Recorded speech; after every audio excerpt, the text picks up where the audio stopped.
I love Dominos mozzarella bread, but ever since they started forgetting the tomato sauce, I stopped ordering altogether. Every now and again, though, I get the craving for it, and this is why I had to figure out how to make it myself. And as you can see, I think I did a very good job about it. Why does it work? Soft, fluffy bread, gorgeous garlicky taste, and smothered in cheese.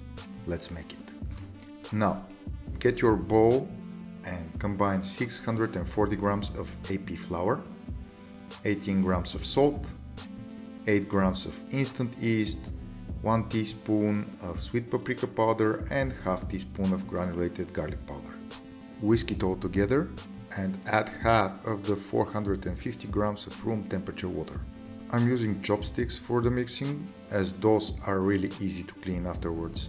Once most of the flour is wet, get in there with your hands and start rubbing the clumps between your fingers. Add the rest of the water, scrape the sides of the bowl with a dough card and incorporate all the dry bits into a shaggy mess. At this stage it does not look like much, but cover it with a lid or plastic wrap and leave it for 20 minutes to hydrate properly. 20 minutes later the water should be properly absorbed, so we can start kneading the dough to develop the gluten. Since this is a higher hydration dough, it will be sticky. Dust your work surface with flour and add as much as you need in order to knead the dough without it sticking too much to your hands or bench. However, don't go overboard either. The more flour you add, the denser the final bread will be and you're going to lose all the fluffiness. Just stretch and fold the dough on top of itself for 5 to 10 minutes. No need for fancy kneading techniques. To finish, move the dough to an unfloured part of the work surface, cup your hands around it and pull to form a ball.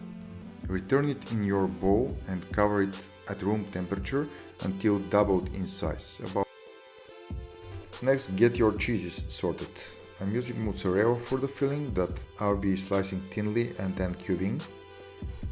Snacking is of course allowed and my dog definitely approves. Controlling the size of the dice allows you to better control the time the cheese will take to melt in the oven. Too small and you might have a puddle, too big and it might not melt. Next on the list is grating cheese for the top. Any semi-hard cheese will work, but cheddar, Monterey Jack, Gruyere or any combination of those would be perfect. Once the dough has doubled in size, gently get it out to your work surface and using a bench scraper, divide it into 4 roughly equal pieces. Those will be somewhat sticky but should be much easier to handle than before. Grab your first piece and stretch it a bit. Starting from one end, fold the edges inwards and roll, pushing the middle with your thumbs. The final roll should leave the seam on the bottom. Once again, cup your hands and pull on the dough ball to create tension on the surface. Rotate it with both hands to close the seam and transfer for second proofing. Flatten each ball so it will be easier to roll out later.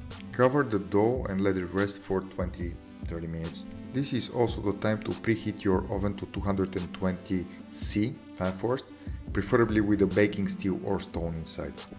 Place your dough ball in semolina to help with the rollout, but also to include a nice crunch to the final bread. Dust some more semolina on your work surface and press the dough in a disc shape. Press the dough with one hand and pull with the other, rotating after each pull. Alternatively, you can pick up the dough in your hands and let gravity do the work. Finally, if you're not confident enough, just use a rolling pin. But dust more semolina on the work surface as the dough might stick. Once you're happy with the shape, make sure there is no stickage. Put a generous amount of mozzarella on one half of the dough and close it with the other. Gently transfer it to a peel lined with baking paper. Using a sharp knife, make incisions every 2 cm and leave a gap between the pieces. Generously cover with the shredded cheese. It will melt and bridge all pieces of the bread together, allowing for an easy tear afterwards. Bake for 15-20 minutes until golden brown. Give it a couple of minutes so that the cheese has time to firm up just a bit and demolish with your favorite sauce. It is like if a cloud had a baby with a cheese lake, but better, with garlic and tomato sauce. Enjoy.